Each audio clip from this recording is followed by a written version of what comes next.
আজকে আমরা একটু বেরোচ্ছি ঘুরতে।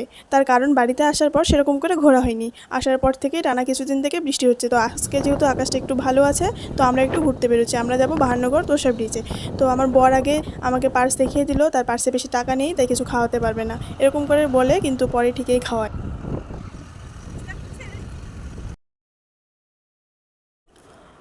তো আমরা বেরিয়ে পড়লাম। আমরা যাচ্ছি আমি, আমার বর আর আমার বোন। তো এভাবে মাঝে মধ্যে ঘুরতে যেতে কার না ভালো লাগে। অবশ্যই খুবই ভালো লাগে, আমার তো ঘোরাঘুরি খুবই পছন্দ, কিন্তু সময়ের অভাবে সেরকম করে ঘোরাঘুরিটা হয় না। তো আমরা ফাইনালি চলে আসলাম আমাদের গন্তব্যস্থলে। এই জায়গাটা আমার খুবই প্রিয়, কিন্তু কখনো সেভাবে আসা হয়নি। এর আগে এসেছিলাম, কিন্তু সেটা সন্ধেবেলা এসেছিলাম। তো আজকে আমরা বেরিয়ে পড়েছিলাম বিকেলের দিকে, কারণ এই জায়গায় বিকেলে অনেক দূর থেকে অনেকেই ঘুরতে আসে। আর এখানকার স্পেশাল হলো চা, আমি এটা ভিডিওর মধ্যে শেয়ার করে দেবো। তো আজকে আমরা এসেই প্রথমেই আমরা নদীর পাড়ের দিকে নেমে গেলাম, কারণ এই জায়গাটা খুবই সুন্দর। আজকের ভিডিওগুলো করে দিয়েছিল আমার বোন, তাই আমি ওকে বলেছিলাম যে এদিকের ভিউটা একটু দেখা, কারণ এদিকের ভিউটা জাস্ট ওয়াও। এদিকে আমার বর আমাকে বোঝাচ্ছে আজকে কিছু খেতে হবে না, আজকে আমার টাকা নেই। তো আজকে এখানে আমরা ফটো টটো তুলবো, ভিডিও টিডিও করবো, করে আমরা চলে যাব। কিন্তু আমি আমার বরকে বোঝাচ্ছিলাম না, খেতে হবে, কারণ বাড়ি থেকে বেরোলে খাওয়া দাওয়া না করলে একদমই ভালো লাগবে না। খেতেই হবে, কিছু না কিছু তো খেতেই হবে। আমরা এসেই প্রথমেই আমরা তোষা ব্রিজটা ঘুরে নিলাম। তোষা ব্রিজটা ঘোরার পর আমরা চলে যাচ্ছি রেল ব্রিজটা ঘুরতে, কারণ আমাদের তোষা ব্রিজ থেকে রেল ব্রিজটা পাশাপাশি। তো আমরা হেঁটেই চলে গেলাম, তো সেখানে গিয়ে একটু ঢং করে নিলাম।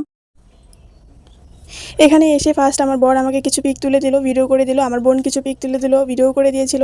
তারপর আমরা সবাই মিলে কিছু ফটো টটো তুলে নিলাম।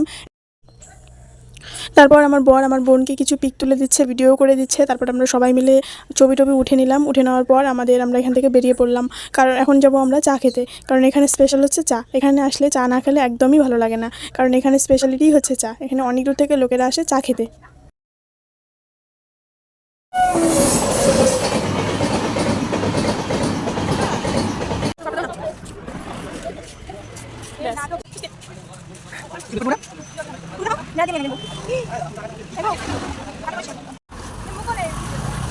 নিসুং নিসুং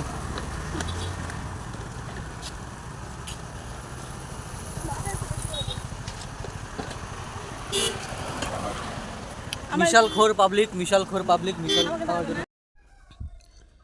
তো আমরা চা খেয়ে চলে গেলাম মিশালের দোকানে, একটু মিশাল খেয়ে নিলাম। মিশাল খাওয়ার পর আমরা চলে গেলাম বাড়ির দিকে, কারণ প্রায় সন্ধে হয়ে গেছে, এখন বাড়ি ফিরতে হবে। তো বাড়ির দিকে রওনা হয়ে গেলাম। যাওয়ার পথে আমরা খাওয়া দাওয়া করে নিলাম, খাওয়া দাওয়া করে চলে গেলাম বাড়িতে।